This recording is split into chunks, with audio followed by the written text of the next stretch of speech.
हाँ जी, good afternoon. Online आवाज आ रही है, बोल दिख रहा है, एक बार कंफर्म करना।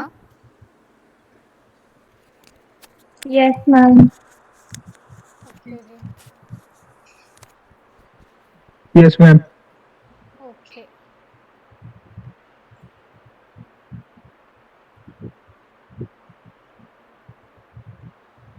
चलो करें स्टार्ट।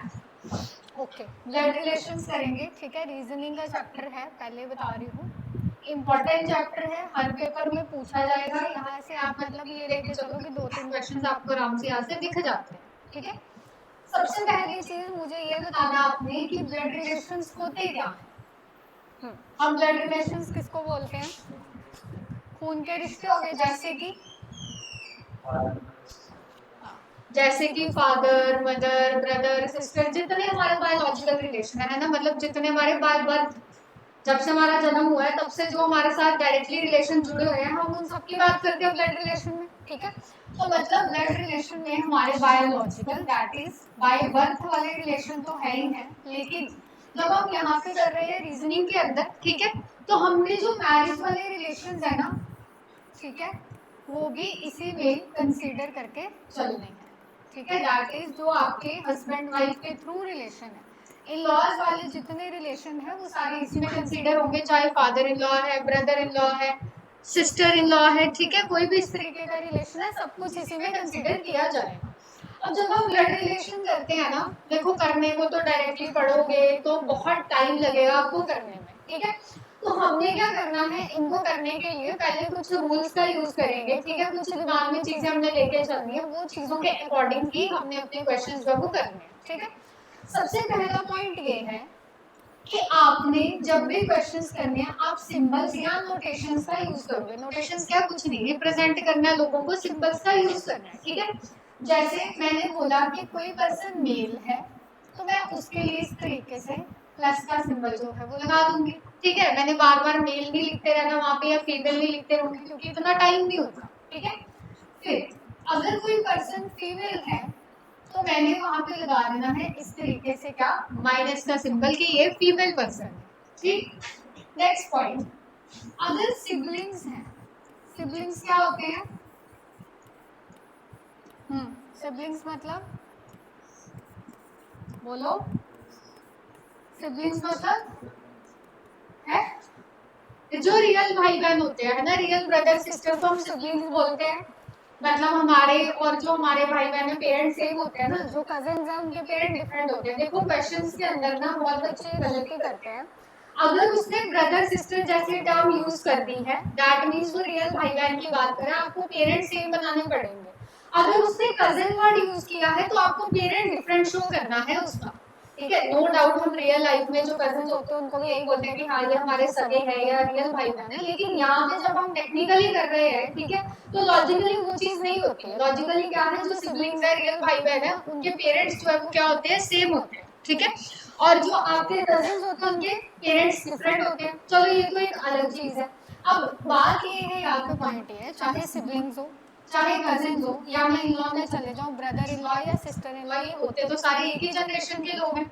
तो मैंने सेम जनरेशन के लोगों को रिप्रेजेंट किस तरीके से करना है, ऐसे एक हॉरिजॉन्टल लाइन जो है ना वो लगा देनी है, ठीक। ये जो हॉरिजॉन्टल लाइन है, इस तरीके की ये जो डैश सी लगाई है, ये रिप्रेजेंट करके क्या, एक ही जनरेशन के लोग, ठीक है। याद रखना ये चीज, गलत मत कर लेना, नहीं तो आंसर गलत हो जाएगा, ठीक है।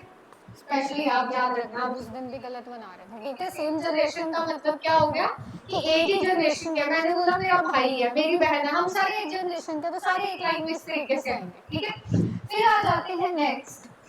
अगर मैंने बात करी स्पाउस की, स्पाउस मतलब किसके लिए टर्म यूज होती है स्पाउस, बोलो स्पाउस मतलब। हाँ जी, ऑनलाइन स्पाउस क्या होता है? मैम जैसे हस्बैंड एंड वाइफ जो हस्बैंड या बाद में वाइफ के कुछ लिए कॉमन टर्म यूज की जाती है, ठीक है। हस्बैंड या वाइफ के लिए कॉमन टर्म जो यूज की जाती है उसको बोलते हैं स्पाउस। अब यहाँ पे आपने क्या करना है तो हस्बैंड वाइफ भी एक ही जनरेशन के लोग हैं, और मैंने बोला एक जनरेशन के लोगों को हम ऐसे हॉरिजॉन्टल लाइन से रिप्रेजेंट करते हैं, लेकिन पता कैसे चलेगा कि भाई बहन की बात हो रही है या हस्बैंड वाइफ की बात हो रही है।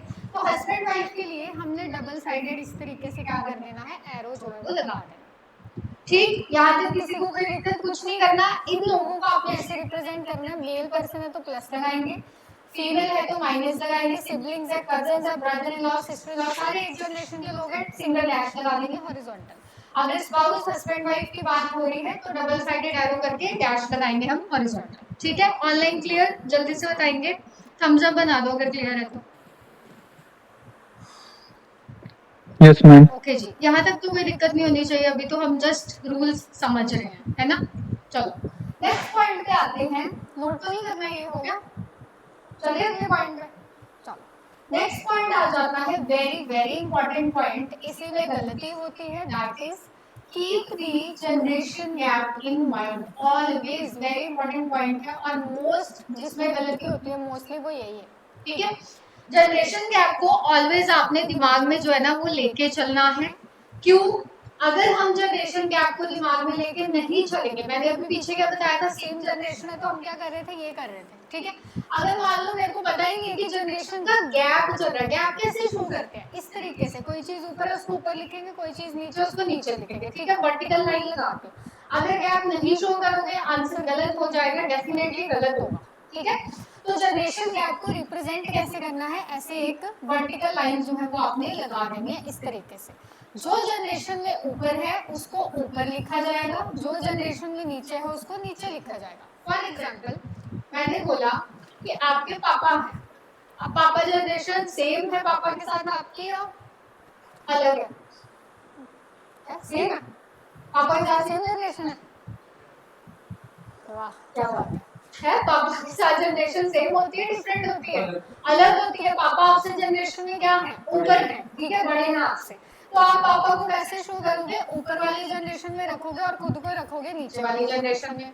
अब मैंने बोला कि आपके दादाजी हैं, तो आपके और आपके दादाजी की जनरेशन सेम है, फिर कितनी जनरेशन का गैप है, गैप ऑफ 2 जनरेशन है, वो थर्ड जनरेशन में आ गए। ठीक है, नीचे से स्टार्ट करें तो आप सबसे नीचे आ गए, फिर बीच में आपके पापा आ गए, उनके ऊपर कौन आ जाएंगे, दादाजी आ जाएंगे। ये पॉइंट मैं आगे भी बताऊंगी आपको कि आप देखो जो दादाजी होते हैं वो आपसे डायरेक्टली रिलेटेड नहीं है, वो पापा के थ्रू रिलेटेड है, तो जिसके थ्रू रिलेशन बनता है हमें उसको भी बीच में जो है वो शो करना पड़ता है। फिर ऊपर दादाजी आ गए, मोस्टली आपको ग्रेट ग्रैंडफादर या great grandmother, great grand parents तक जाते हैं। ग्रेट ग्रैंड होते हैं जैसे परदादा परदादी परनाना परनानी। ठीक है, तो वो इनसे भी ऊपर एक जनरेशन बन जाएंगे। ठीक है, इससे ऊपर नॉर्मली नहीं पूछा जाता है आपको। ठीक है, अगर नीचे आना है तो नीचे भी आते हुए क्या आंसर आएगा, अगर मुझे ये इनके, मैंने मान लो बना ली इनका लड़का है, ये आगे लड़के का लड़का है। ठीक है, तो ये क्या आ जाएगा, आप नीचे आ रहे हो, पोता बन गया उनका। पोते को क्या बोलते हैं, ग्रैंडसन बोल देते हैं। ठीक है, चाहे पोता भी उसको इंग्लिश में ग्रैंडसन ही बोलते हैं, और जो फीमेल होती है उसके लिए ग्रैंड डॉटर वर्ड यूज किया जाता है। ठीक है, चलो नेक्स्ट पॉइंट आता है, हाँ जी ऑनलाइन बताना जनरेशन गैप वाला पॉइंट क्लियर है। चलो ठीक है, नेक्स्ट पॉइंट आ जाओ, third point very important, again इसमें भी गलती होती है, that is never assume the gender based on name. मतलब मुझे नाम के बेसिस पे जेंडर को अज्यूम नहीं करना है, नो मैटर व्हाट, नाम के बेसिस पे जो जेंडर है वो अज्यूम नहीं होगा। नॉर्मली अगर मान लो मैंने नाम बोल दिया कोई, लेट्स से मैंने बोला नेहा, अब नेहा सुनते दिमाग में क्या आएगा कि ये फीमेल ही होगी, है ना, यही आता है दिमाग में। मान लो मैंने बोला राकेश, तो राकेश सुनते दिमाग में क्या आता है, ये मेल ही होगा। ऑब्वियस बात है, क्योंकि बचपन से हम सुनते आ रहे हैं ये चीजें, तो वो कल्चरली होती है नाम तो। ठीक है, लेकिन जब हम यहाँ पे कर रहे हैं ना, तो हमने ऐसा नाम सुन के जो हमें ऐसा लगता हो कि यार ये तो लड़की का ही नाम होगा या लड़के का ही होगा, हमने वो अज्यूम नहीं करना है। अनलेस एंड अनटिल वो आपको क्वेश्चन में क्लियर नहीं कर देता, कंफर्म नहीं कर देता, तब तक आपने खुद से जेंडर नहीं लगाना है। वो आपको कुछ ना कुछ हिंट देगा, अगर हिंट नहीं दिया है तो आप खुद से नहीं लगाओगे, उसके लिए हम कैन नॉट बी डिटरमाइन कर देंगे कि हमें नहीं पता इस बंदे का जेंडर क्या है। ठीक है, जेंडर हमने मेल फीमेल लेके चल रहा है, अगर हमें नहीं बताया गया है तो हम नहीं लगाएंगे, नाम के बेसिस पे नहीं अज्यूम करेंगे। यस, कुछ एक्सेप्शंस होती हैं जहाँ पे हमें अज्यूम करना पड़ता है, वो मैं आपको क्वेश्चन में ही बताऊंगी कि कब अज्यूम करते हैं, नॉर्मली हम नहीं करते। ठीक है, चलो नेक्स्ट पॉइंट है, देखो मेन पॉइंट तो आपके यही है। अब ये जो पॉइंट है, पैटर्नल का मतलब क्या होता है, पैटर्नल मतलब लिखा ही हुआ है वैसे, बोलो पैटर्नल मतलब पापा की साइड, ठीक है, पापा की साइड से जितने रिलेशन है वो सारे हम पैटर्नल कंसीडर करके चलेंगे, ठीक है। अगर कंफ्यूजन होती है तो यहाँ पे पी से याद रख लो, पापा साइड करके लिख देती हूँ, ठीक। नेक्स्ट आ जाओ मैटरनल। मैटरनल का मतलब होता है जितनी मम्मी के साइड के रिलेशन है, ये तो एमएम से याद रख ही सकते हो, मम्मी मैटरनल, ठीक है, वो सारे आपके क्या हो जाएंगे, मैटरनल रिलेशंस होंगे। मुझे एक चीज बतानी है अब आपने, अगर मैंने ऐसे लिखा पैटर्नल आंट, पैटर्नल आंट मतलब आंट हम किसके लिए वर्ड यूज करते हैं इंग्लिश में, आंट किसके लिए वर्ड यूज किया जाता है, बुआ के लिए, चाची के लिए, ताई के लिए, मामी के लिए, मासी के लिए, सबके लिए क्या आंट है। जितने मेल पर्सन रिलेटेड है उन सबके लिए अंकल है। पापा को छोड़ के, मम्मी को छोड़ के जितने रिलेशन साथ में लगे हुए हैं वो सारे अंकल आंट हो जाएंगे। हाँ, उससे ऊपर जनरेशन में चलेंगे तो ग्रैंड पेरेंट्स हो जाएंगे। अदरवाइज पापा के साथ के कोई भाई बहन है वो सारे अंकल आंट है, मम्मी के साइड के कोई भाई बहन है वो सारे अंकल आंट है, ठीक है। अगर मैंने बोला पैटर्नल आंट तो मतलब किसकी बात हो रही है, यस ऑनलाइन भी बताना मैम, मतलब फादर की सिस्टर की, जैसे बुआ। ओके। देखो पैटर्नल आंट में नॉर्मली आंट का मतलब मैंने बोला क्या, चाची ताई है ना, बुआ होगी। अब मैंने जब पैटर्नल लगा दिया तो पैटर्नल आंट में देखो नो डाउट आंसर आपका चाची ताई में से भी आ सकता है, बट जब हम क्वेश्चन कर रहे हैं तो हमारी फर्स्ट प्रेफरेंस होगी पैटर्नल आंट हम किसको बनाएंगे, बुआ को। क्यों, क्योंकि पैटर्नल का मतलब क्या, पापा की साइड। तो पापा से डायरेक्टली कौन सी आंट हमारे लिए जो आंट है वो कौन रिलेटेड है, बुआ, जो पापा की बहन जो है वो रिलेटेड है, ठीक है। प्रेफरेंस ये रहेगी। नो डाउट आप आगे जो है वो जो चाची ताई है वो भी बन सकती है, वो क्वेश्चन पे डिपेंड करता है, बट नॉर्मली हमारी प्रेफरेंस ये होती है। बाकी क्वेश्चन में वो बताएगा आपको कि आपको पैटर्नल आंट जो बुआ बनानी है या चाची ताई बनानी है, बट नॉर्मली प्रेफरेंस यही रहेगी, ठीक है। सिमिलरली अगर मैंने पैटर्नल अंकल बोला उसमें तो कोई दिक्कत नहीं है, वो तो पता है कि वो चाचा ताई ही बनाना, प्रेफरेंस ही होगी। अब जो फूफड़ होता है, ठीक है, फूफा है, वो तो डायरेक्टली रिलेटेड नहीं है ना पापा से, डायरेक्टली रिलेटेड तो है जो उनके भाई हैं। वैसे मैटरनल साइड आ जाओ, मैटरनल आंट अगर बोला है तो मामी बनेगी या मासी, हाँ जी ऑनलाइन स्टूडेंट्स बताना मैटरनल आंट में मामी या मासी, प्रेफरेंस मासी बनाएंगे, ठीक है। मम्मी की सिस्टर उनसे डायरेक्टली रिलेटेड है, ठीक है। मैटरनल अंकल बोल दिया है तो मैटरनल अंकल में ऑब्वियसली मामा बनाएंगे हम पहले, ठीक है। क्लियर यहाँ तक, बहुत इंपॉर्टेंट चीज है, गलत हो जाती है। एक चीज और, अगर आपको ग्रैंड पेरेंट्स के बारे में नहीं बताया गया ना कि वो पैटर्नल साइड से है या मैटरनल साइड से है, तो हम नॉर्मली पैटर्नल कंसीडर करके चलते हैं, ठीक है, नॉर्मली बोल रहे हैं। चलो next point, very important again, मैंने बोला ओनली सन, ठीक है, एक टर्म मैंने यूज की है ओनली सन, एक मैंने बोला ओनली डॉटर और एक मैंने बोल दिया ओनली चाइल्ड। क्या डिफरेंस है इन तीनों में, only son only daughter, yes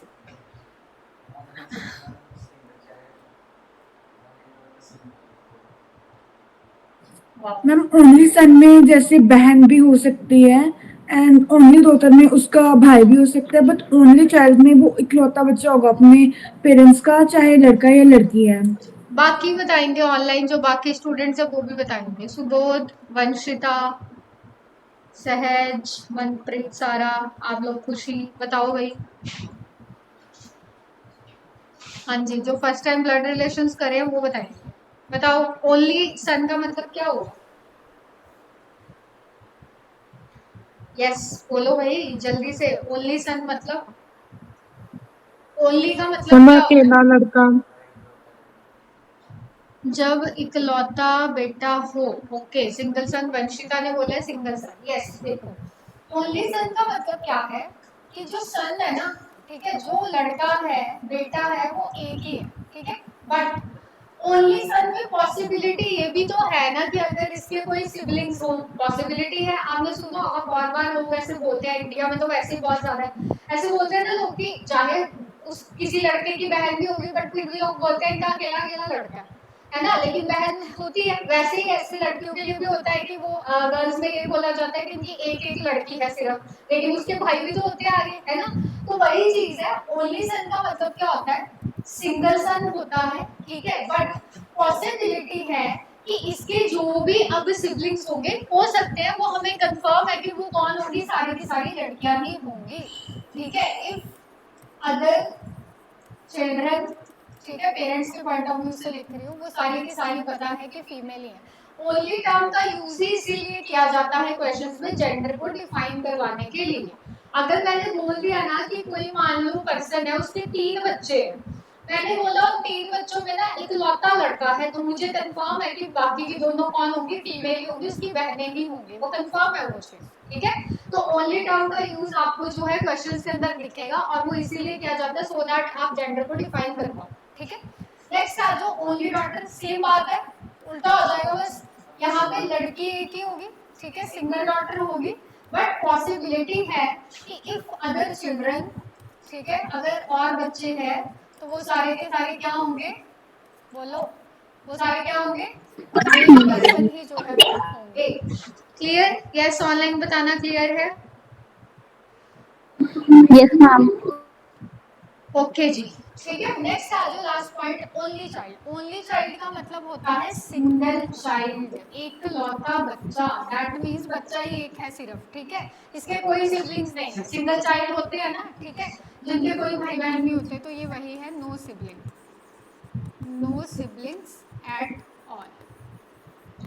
clear? याद रखना ये चीज, गलत मत करना क्वेश्चंस के अंदर। ओनली सन का मतलब है लड़का एक ही है, बाकी जितने बच्चे हैं वो सारी फीमेल्स हैं। ओनली डॉटर का मतलब लड़की एक ही है, जितने बच्चे हैं बाकी वो सारे मेल्स हैं। ओनली चाइल्ड का मतलब एक ही बच्चा है, कोई सिबलिंग है। इसका जेंडर डिपेंड करता है, मेल भी हो सकता है, फीमेल भी हो सकता है। वो क्वेश्चन में आपको कुछ ना कुछ बताएगा, नहीं बताया तो आप खुद से नहीं लगा सकते, ठीक है। स्लैश करके लिख दिया मैंने, मेल भी हो सकता है, फीमेल भी हो सकता है। चलो नेक्स्ट पॉइंट पे आ जाओ।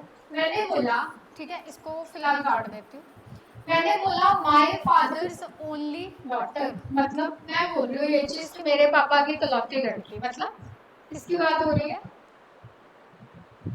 माय फादर्स ओनली डॉटर मतलब Sister.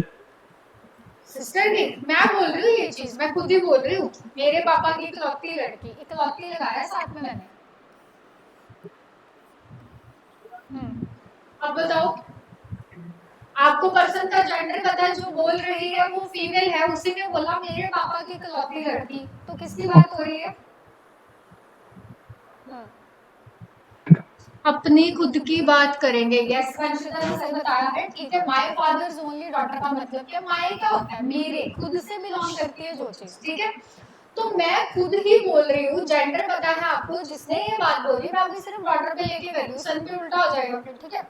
मैंने बोला जिसने बोला है वो फीमेल है, और उसने खुद ही ये बात बोली मेरे पापा की इकलौती लड़की है। कौन? मैं खुद ही हूँ, ठीक है, मैं खुद ही बोल रही हूँ। तो याद रखना, अगर आपको पता है कि जिसने ये बात बोली है, ठीक है, जो स्पीकर का जेंडर है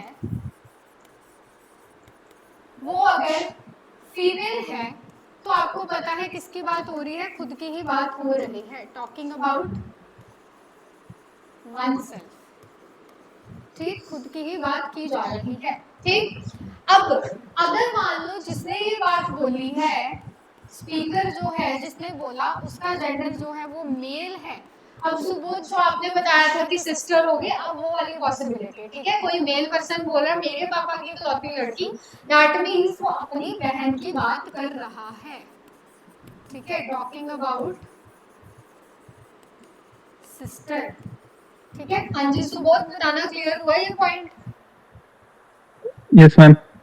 और अगर मान लो आपको पर्सन का जेंडर नहीं पता, ठीक है, जिसने ये बात बोली आपको नहीं पता कि वो मेल ने बोली है या फीमेल ने बोली है, तो उसमें दोनों पॉसिबिलिटी लेके चलनी है फिर आपने। वो खुद भी हो सकता है वो बंदा जिसने बोला है, ठीक है, वन सेल्फ, या फिर सिस्टर भी हो सकती है, दैट डिपेंड्स कि जिसने बोला उसका जेंडर क्या है, ठीक।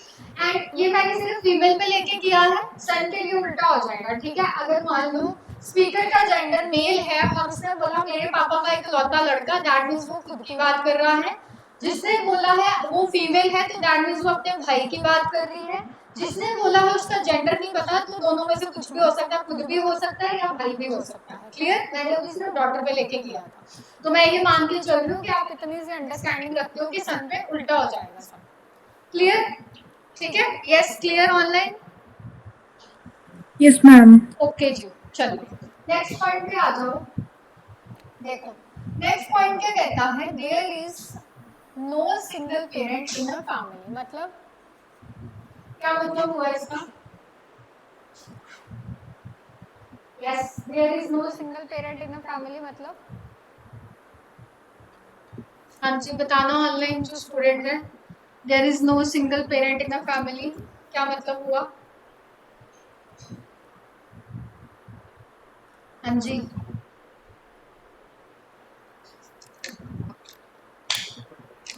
यहाँ पे कोई no single parent in a family मतलब, मैम मतलब कोई भी सिंगल पेरेंट नहीं है, एक चाइल्ड के दोनों पेरेंट्स उसके साथ हैं।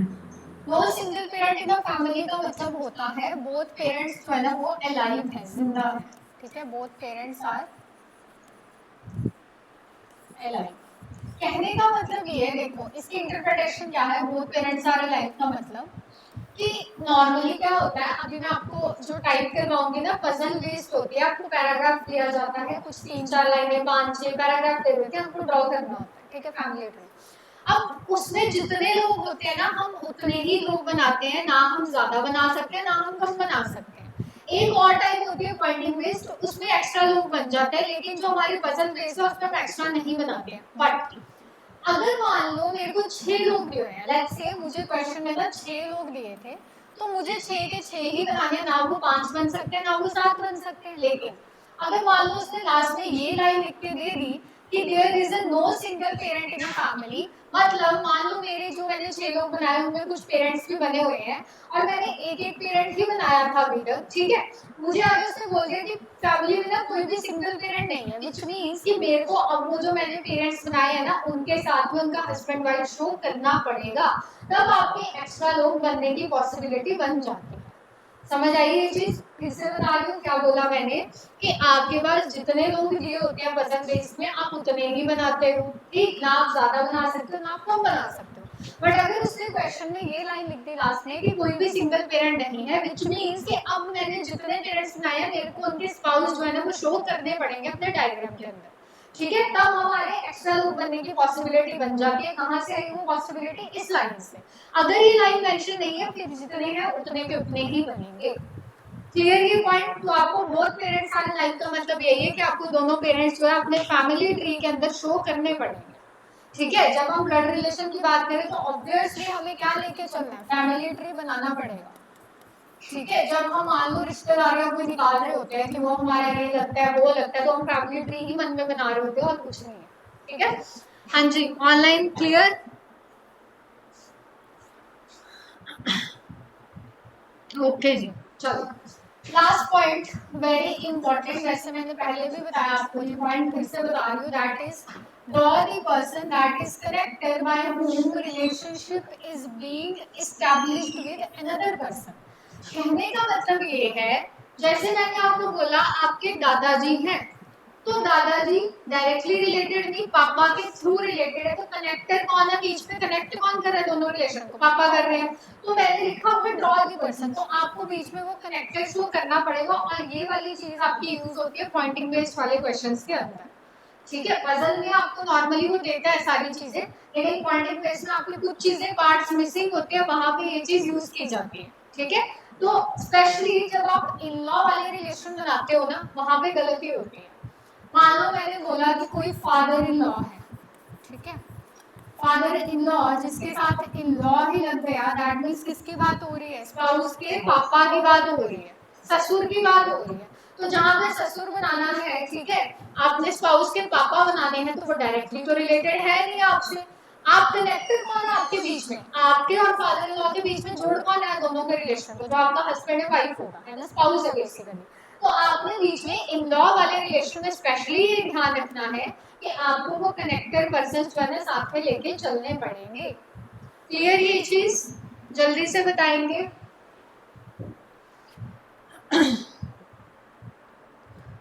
ओके जी, ठीक है। तो ध्यान रखना father in law, sister in law, brother in law, इसमें आपने बीच में कनेक्टेड शो करने हैं। अच्छा, मुझे एक चीज और बतानी है, मैंने वर्ड लिखा ब्रदर इन लॉ, ठीक है, एक वर्ड लिखा मैंने सिस्टर इन लॉ, ठीक है। ब्रदर इन लॉ का मतलब क्या होता है, किस किस को हम ब्रदर इन लॉ बोलते हैं? स्पाउस का ब्रदर और सिस्टर। ओके, बस स्पाउस के ब्रदर और सिस्टर को बोलते हैं ब्रदर इन लॉ।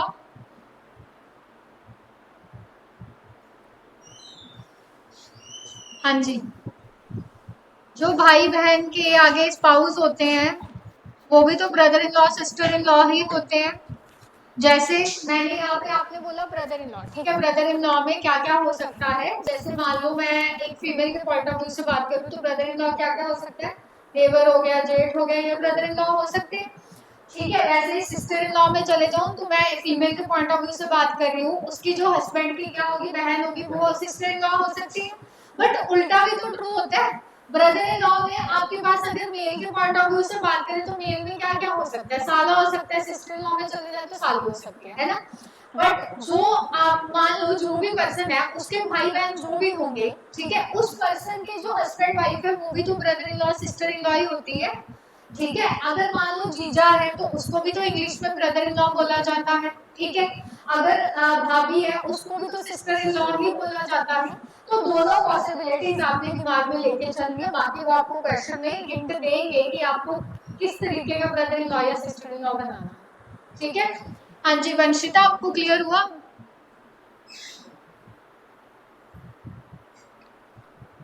यस, बताओ भाई बाकियों को।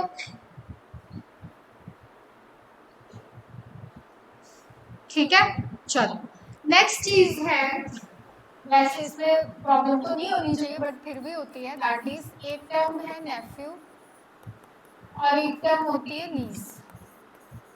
नेफ्यू किसको बोलते हैं? नेफ्यू मतलब है नेफ्यू, भांजा या भतीजा हो गया है ना। भांजा या भतीजा जो है वो क्या होता है? नेफ्यू होता है। मतलब बेसिकली नेफ्यू मेल पर्सन होता है।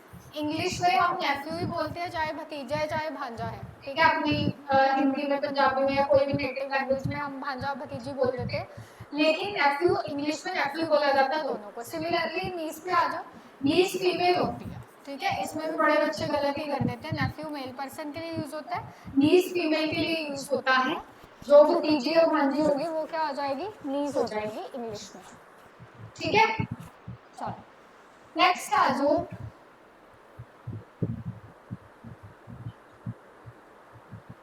हो गया ये, चले आगे। चलो नेक्स्ट पॉइंट है रिलेटिव प्रोनाउंस एंड कंजंक्शंस। ठीक है, ये तो बहुत बार बताई जाती हैं, हर चैप्टर में ही, ऑलमोस्ट हर चैप्टर में यूज होती है।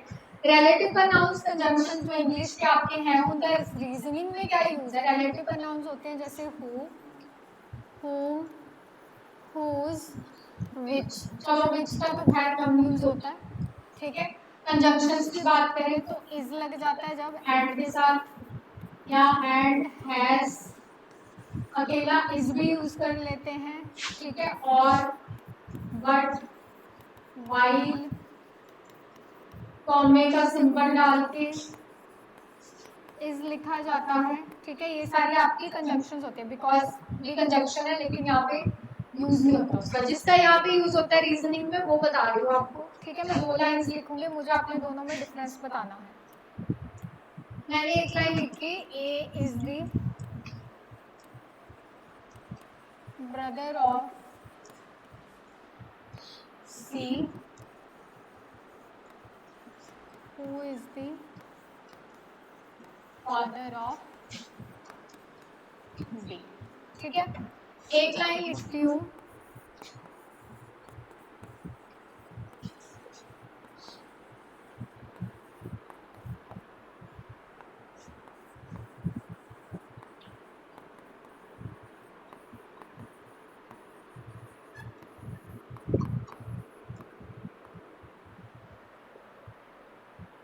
हाँ जी बताना दोनों में क्या डिफरेंस है। दोनों लाइन सेम है, बस ऊपर मैंने एंड है, ऊपर मैंने हु का यूज किया, नीचे मैंने एंड इज का यूज किया। क्या डिफरेंस है दोनों में? ऊपर मैंने बोला A is the brother of सी, समझ आ रहा है कि ए सी का भाई है, नीचे भी सेम लिखा है A is the brother of C. ठीक है, फिर मैंने लिखा who is the father of B. ये हु इंटेरोगेटिव नहीं है, सिंपल स्टेटमेंट चल रही है, मीनिंग बताओ क्या है। हाँ जी, एंड हु इज के बाद वाली लाइन किसके लिए यूज की जा रही है, ए के लिए यूज हो रही है या सी के लिए यूज हो रही है। सिमिलरली एंड इसके बाद वाली लाइन ए के लिए है, सी के लिए, पहले ऊपर वाला बताएंगे। यस, हु किसको रिप्रेजेंट कर रहा है, सेकंड वाले को कि पहले वाले को। दो बंदों की बात हो रही है, दोनों में से किसको रिप्रेजेंट कर रहा है, पहला या दूसरा। Second person. Second person. हाँ जी, बाकी बताना। Ma'am second person. Second person को, ठीक है। जो आपके रिलेटिव प्रोनाउंस होते हैं ये रिप्रेजेंट करते हैं किसको, सेकंड वाले, सेकंड पर्सन को रिप्रेजेंट करते हैं। And this is also very common mistake, ध्यान रखना है इसका भी। नीचे आ जाओ, इस वाले में एंड इसके बाद वाली लाइन किसके यूज हो रही है, पहले वाले के लिए। वो कह रहे हैं ए सी का भाई है और ए ही जो है वो बी का क्या है, फादर है, ठीक है। तो ये रिप्रेजेंट करते हैं किसको, पहले वाले को। कंजंक्शंस यूज होती हैं फर्स्ट पर्सन के लिए। ध्यान रखना, सिर्फ इस चैप्टर में यूज नहीं होने वाला, आपको सिटिंग में दिखेगा, पजल में दिखेगा, रैंकिंग, डायरेक्शन, ऑलमोस्ट हर चैप्टर में यूज हो रहा है, ठीक है। चले आगे, हो गया, चले आगे, चलो नेक्स्ट आ जाओ। अब आपके पास टाइप्स कौन कौन से आएंगी, वैसे मैंने पहले ही आइडिया दे दिया था। एक तो पजल बेस्ड होगी जिसको हम पैराग्राफ बेस्ड भी बोलते हैं,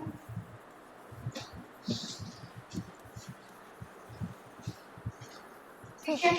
एक आपकी कॉन्वर्सेशन बेस्ड होगी, कॉन्वर्सेशन में वही पॉइंटिंग वाली आ जाएगी, पॉइंटिंग, या फिर डायलॉग बेस्ड बोलते हैं, दो लोग होते हैं, ठीक है। एक होता है जो बोल रहा होता है, एक होता है जिसकी तरफ इशारा होता है, ठीक है। ये मेन पर्सन्स होते हैं। फिर आ जाओ नेक्स्ट लास्ट, जो कि आजकल बहुत ज्यादा पेपर में पूछी जाती है, दैट इज कोडेड रिलेशनशिप, ठीक है। कोडेड बेस्ड, कोडेड बेस्ड में कुछ नहीं है, सिंबल्स का यूज किया जाता है।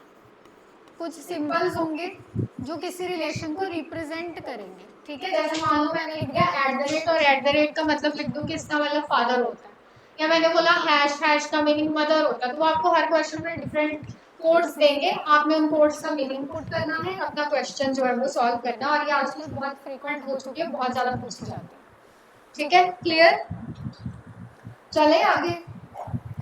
चलो अब हम सीखेंगे कि फैमिली ट्री बनाना कैसे है हमने, ठीक है। फैमिली ट्री कैसे ड्रॉ होता है पहले वो सीखेंगे, फिर हम चलेंगे अपने क्वेश्चंस पे। पहले हम पजल बेस्ड ही सीखेंगे। पजल बेस्ड में जैसा फैमिली ट्री बनेगा सब में वैसा, पॉइंटिंग में भी वैसे ही बनता है, बस फर्क इतना है इसमें आपको पैराग्राफ है, उसमें आपको एक कॉन्वर्सेशन दी हुई है, ठीक है। चलो पहली लाइन क्या कहती है, ध्यान से सुनना और ध्यान से देखना मैं कैसे बना रही हूँ। क्या बोला, A is the father of B, कहता है ए ना बी का क्या है, फादर है। तो सबसे पहले जो ऑफ के बाद वाला बंदा उसको लिख लेती हूँ, यहाँ पे मैंने लिख लिया। ए इसका क्या लगता है, फादर लगता है, इतना तो पता चल गया। ए का जेंडर क्या है, प्लस है, दैट इज मेल है। फादर है तो ऊपर आएगा बी से या नीचे आएगा, A is the father of B, तो ए में जनरेशन में ऊपर आना है या नीचे आना है। हाँ जी, ऑनलाइन बताना। यस, ऊपर आएगा, ठीक है। A is the father of इसका बी का, ठीक है। ए बी का फादर है तो ए ने जनरेशन में बी से क्या ना होकर, और ये मेल पर्सन है तो मैंने मेल का सिंबल लगा दिया। मुझे बी का जेंडर नहीं पता अभी, तो खुद से मत लगा देना, पहली लाइन से कुछ कंफर्म नहीं है, ठीक। नेक्स्ट लाइन, अगली लाइन में कहता है B is the sister of किसकी, सी की। इतना तो पता चल गया कि बी का जेंडर क्या आएगा, माइनस, दैट इज नेगेटिव वाला हमने लगा दिया यहाँ पे। अब ये किसकी सिस्टर है, सी की सिस्टर है। तो मुझे एक चीज बताओ, सी और बी ने ए की जनरेशन में आना है या गैप डालूं बीच में, क्या हो गया आपको आज, सारा गलत है। बोलो, बी सी की सिस्टर है तो दोनों सेम जनरेशन के लोग हैं, अलग जनरेशन के लोग हैं। आपका भाई है या आपकी बहन है तो वो आपसे जनरेशन में सेम है या अलग जनरेशन की है, फिर मैम सेम, ठीक है, सेम जनरेशन के हैं। तो सी जो है वो इसके साथ सेम जनरेशन में मैंने यहाँ पे बना दी एक ही लाइन में। आपकी मर्जी है, चाहे यहाँ पे लेफ्ट साइड बना दो, उससे कोई फर्क नहीं पड़ता है, ठीक है। लेफ्ट राइट का कोई फर्क नहीं होता। अब मेरे को दूसरी लाइन से सी का जेंडर नहीं पता चला, मुझे एक चीज बतानी है आपने, कि चलो बाद में आते हैं उस पे, पहले अगली लाइन ड्रॉ करते हैं। क्या दिया मुझे नेक्स्ट लाइन में? C is the daughter of D। C किसकी डॉटर है? D की डॉटर है। इतना पता चल गया कि C क्या है? एक फीमेल पर्सन है, फीमेल मेंबर है। किसकी डॉटर है? D की। अगर C D की डॉटर है तो C D से क्या आएगी? एक जनरेशन नीचे आएगी, ऑब्वियस है ना। D ने ऊपर आना, C ने नीचे आना है। C D की डॉटर है। C जो है वो किसकी लड़की है? D की।